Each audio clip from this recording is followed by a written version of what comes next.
bienvenue sur le plateau de Vitamine B. Nous sommes contents de vous avoir avec nous aujourd'hui. Et en plus de vous, il y a un invité surprise, Thierry Bourgeois. Bonjour. Bonjour. Thierry, dites-moi, j'ai cru comprendre que vous étiez de Genève, vous êtes pasteur. Dans quoi comme église? Alors, je suis pasteur dans l'Église libre de Genève, dans une des paroisses. Il y a 6 paroisses dans cette église. Église libre, ça veut dire quoi? Vous êtes très libre? Nous sommes très libres, oui. Libre remonte à l'origine de l'Église, qui, il y a 150 ans, est devenue libre de l'Église protestante réformée de Genève et donc de l'État à l'époque. Et pourquoi elle s'est séparée de l'Église réformée à l'époque? À l'époque, l'Église protestante était devenue très libérale dans son enseignement. Il y avait un certain nombre d'interdictions, on ne pouvait plus parler du péché originel, parler de la résurrection de Christ. Et certains pasteurs et étudiants en théologie ont démarré de nouvelles églises, dont l'Église libre de Genève. D'accord. Et puis j'ai cru comprendre que vous aviez des enfants. Oui, alors je suis marié, j'ai 3 enfants, 3 garçons, des ados. Alors la vie se passe bien, elle est bien animée. J'imagine. Très bien. Vous nous avez proposé un texte dans Matthieu 6, au verset 33, que je vais lire. « Cherchez d'abord le royaume et la justice de Dieu, et tout cela vous sera donné en plus. » C'est quoi le « tout cela vous sera donné en plus » ? Jésus est en train d'enseigner les disciples et la foule qui est là, et il parle notamment de la nourriture et des habits, et il parle de l'inquiétude qu'on se fait facilement par rapport à nos besoins matériels, et il enseigne ses disciples en disant, bien, regardez comment les fleurs des champs sont habillées par le Créateur, comment les oiseaux ont suffisamment à manger, et il enseigne en disant, bien, vous-même, ne vous préoccupez pas d'abord de ces choses-là, mais recherchez le royaume. Et comment est-ce que vous vivez ça concrètement à Genève ? Alors je dirais que ce texte m'a accompagné à plusieurs étapes de ma vie et de mon parcours de foi.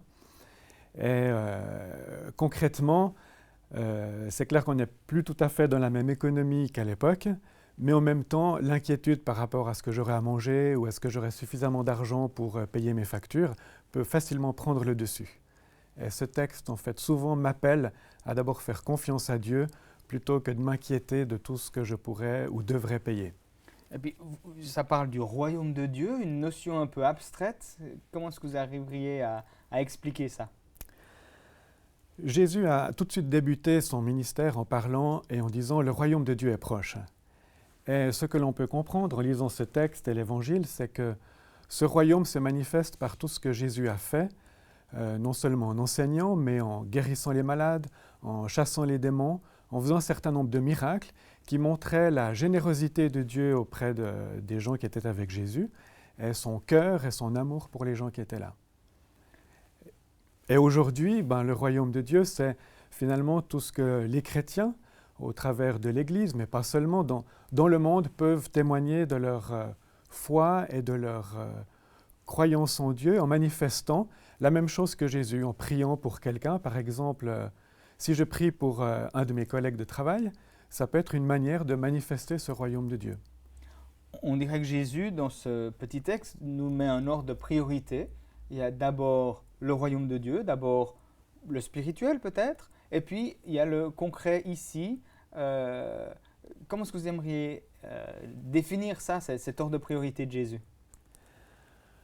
Pour moi, ce texte est vraiment important dans ce sens-là, où c'est comme si Dieu, au travers de cette parole, nous appelle à nous centrer sur lui, sur Dieu, et ne pas nous centrer sur nos préoccupations qui parfois peuvent prendre des proportions tellement énormes qu'on ne pense qu'à ça. Mais au contraire, si on est tellement à se concentrer sur Dieu, est-ce qu'on ne peut pas avoir un déséquilibre spirituel ou même de vie normale ? Si on prend ce texte et qu'on fait l'apologie d'un certain renoncement à tout, je crois qu'on va se tromper parce qu'il faut garder un équilibre. On voit que Jésus lui-même s'est habillé, a mangé, a pris plaisir aussi à ces choses-là, mais c'est plus un ordre de priorité dans nos préoccupations. Ce n'est pas qu'il ne faut pas penser à comment je vais pouvoir manger et nourrir ma famille, c'est des choses importantes, c'est une responsabilité, mais dans mon cœur et dans la direction de ma vie, il est important de se préoccuper de ce que Dieu souhaite et comment il oriente ma vie. Et puis, le début de ce texte, c'est chercher. C'est une action. Est-ce qu'on doit chercher Dieu? Est-ce qu'on doit chercher le royaume? Expliquez-nous un petit peu ça. Oui, chercher ou rechercher, il y a une notion dynamique qui est là, et une invitation, et même plus qu'une invitation, c'est un impératif. Chercher Dieu et essayer de comprendre comment ma vie peut être orientée par ce que Dieu me demande ou va m'indiquer en faisant finalement un certain nombre d'actes à la suite de Jésus, en se préoccupant de celui qui peut être pauvre ou délaissé, en encourageant ceux qui ont besoin d'être encouragés parce que la vie est difficile, en encourageant les gens. Ces temps, on entend dans les médias le pape François qui interpelle les catholiques, mais à quelque part aussi tous les chrétiens, en leur disant mais que votre foi soit concrète. Mhm. Qu'est-ce que ça veut dire pour vous en tant que pasteur en Occident? J'aime bien cette interpellation du pape à une vie plus simple et finalement à ne pas se préoccuper de tout un nombre de choses et de paramètres parfois qui ont tendance au luxe. Quand le texte nous dit se préoccuper du royaume et de sa justice, je crois que la justice apporte une notion d'éthique. Comment est-ce que je me préoccupe de ce royaume? Est-ce que je suis prêt à m'occuper des pauvres dans un autre pays en allant avec une équipe pour donner un soutien, mais qu'en même temps j'exige de dormir dans un hôtel 5 étoiles? Je crois qu'il faut une certaine cohérence. Et aujourd'hui aussi, à Genève, eh bien, c'est important de pouvoir parler de ce royaume et de cette préoccupation pour aider les gens, pas simplement en mettant par exemple un fardeau sur ceux qui auraient trop, mais en encourageant, en pouvant témoigner de la grâce et de la générosité de Dieu. Vous avez parlé du terme justice, c'est dans notre texte aujourd'hui. Beaucoup de jeunes, la nouvelle génération a vraiment une soif de justice par rapport aux aspects sociaux, de ce que le gouvernement peut apporter. Mais est-ce qu'à quelque part, ce n'est pas à l'Église d'apporter un niveau de justice ou une compréhension de la justice et de l'injustice? Comment le vivre aujourd'hui? Effectivement, parfois l'Église, en tout cas en Occident, a pu s'éloigner un petit peu d'un certain concept de justice parce que l'État a pris beaucoup de place dans le fait d'apporter une aide sociale à différentes personnes. Mais cela ne signifie pas que l'Église doit se retirer totalement. Elle doit, dans sa préoccupation, pas simplement intellectuelle, mais pratique, pouvoir apporter de l'aide, aussi pratique quand cela peut être le cas, en aidant, en nourrissant peut-être un certain nombre de personnes ou en apportant un soutien qui peut être aussi psychologique ou de différentes sortes. Concrètement, en Europe, la crise de l'euro, ça fait plusieurs années qu'on voit plusieurs pays qui souffrent, où le chômage grimpe. On parle de plus de 60% de jeunes chômeurs en Espagne, par exemple. Est-ce que l'Église ne devrait pas se réveiller et être plus juste par rapport à ces gens où le gouvernement n'arrive plus tellement à assumer la crise? Probablement qu'en Espagne notamment, il y a un énorme défi pour l'Église locale de pouvoir apporter une aide, un soutien, de pouvoir peut-être développer une justice qui est plus cohérente ou qui dépend moins de paramètres extérieurs au pays. Et en Suisse, là où j'habite, on n'a peut-être pas cette même réalité, mais on doit aussi se préparer à développer et encourager à plus de justice et pas toujours essayer de profiter, parfois j'ai envie de dire, des meilleures actions, mais aussi voir comment on peut vivre une économie qui peut être plus durable. Mhm. Vous nous avez parlé de ce livre, de Frère André, Les héros de la foi, une petite série. Frère André est quelqu'un d'assez particulier. Est-ce que vous aimeriez nous parler de lui en quelques mots?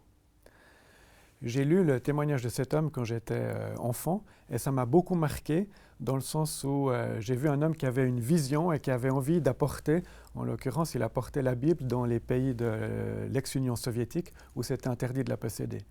Et il a mis sa priorité pour servir Dieu dans cette action-là. Et beaucoup de choses, et je dirais pour lui, il a vécu ce texte où tout cela lui a été donné en plus en termes de matériel et de ressources pour vivre et mener à bien cette mission. Vous-même, vous avez voyagé dans plusieurs pays. À quelque part, vous m'avez dit que vous êtes un peu un missionnaire dans l'âme. Pourquoi et comment est-ce qu'on pourrait amener quelque chose de bon alors qu'on vit une certaine crise ici? On vit un certain une difficulté au niveau de la société, qu'est-ce qu'on a de bon à apporter en mission? L'ordre missionnaire pour l'Église, où qu'elle se trouve, existe et doit être concrétisé. Donc, pour moi qui habite à Genève et qui est dans une paroisse à Genève, je crois que c'est important de pouvoir aussi parler de la foi dans d'autres régions du monde. Et en le faisant, nous avons certaines qualités que nous pouvons amener en termes, par exemple, d'enseignement ou d'apport organisationnel ou financier. Puis en allant dans d'autres pays, on est encouragé par leur propre réalité qui nous renvoie aussi à nous-mêmes pour parfois être aussi plus centré sur l'essentiel. Est-ce que vous avez l'impression qu'il y a un changement de ce que l'Église occidentale avait quelque part le monopole de l'envoi de missionnaires ces dernières décennies, voire siècles? Est-ce qu'il y a un changement aujourd'hui? Est-ce qu'il y a des missionnaires qui sont envoyés, par exemple d'Afrique, en Europe, par exemple d'Inde? Comment est-ce que vous aimeriez analyser ça? Ce que je trouve génial, c'est que maintenant, il y a des missionnaires, je dirais, de tous les endroits du monde, pour tous les endroits du monde. Et je pense que peut-être davantage de missionnaires devraient être envoyés en Europe parce qu'ils ont une parole à nous donner que parfois nous avons perdue en termes d'un recentrage sur l'essentiel de la foi pour notre réalité aujourd'hui. Est-ce que vous auriez une minute à partager aux personnes qui nous regardent aujourd'hui? Ça serait quoi le mot-clé, la pensée forte que vous avez, qui vous habite, que vous aimeriez partager? Rechercher Dieu et le laisser être au centre de votre vie, de vos préoccupations. Et pour moi, c'est une source d'inspiration au travers de ce texte. Et j'encourage chacun à connaître ce texte par cœur, comme bien d'autres, et les laisser méditer et produire du fruit en eux. Et vous, concrètement, comment est-ce que vous recherchez Dieu alors? Dites-nous une formule. Une formule? J'aime pas trop les formules, mais c'est peut-être déjà prendre un espace tous les jours pour méditer la parole. Et puis ensuite, dans ce que je fais, que ce soit dans ma famille ou dans l'exercice du ministère pastoral, être à l'écoute de Dieu pour essayer d'être cohérent en fonction de ce que je crois et par rapport à ce que je vis. Thierry Bourgeois, je vous remercie beaucoup pour votre intervention, pour ce texte que vous nous avez partagé, vos expériences de vie. Et j'aimerais vous remercier à vous d'être avec nous fidèlement dans toutes ces émissions que nous produisions pour Vitamine B. Et je me réjouis de vous revoir bientôt dans une autre émission avec un autre invité et un autre verset. Bonne journée, au revoir.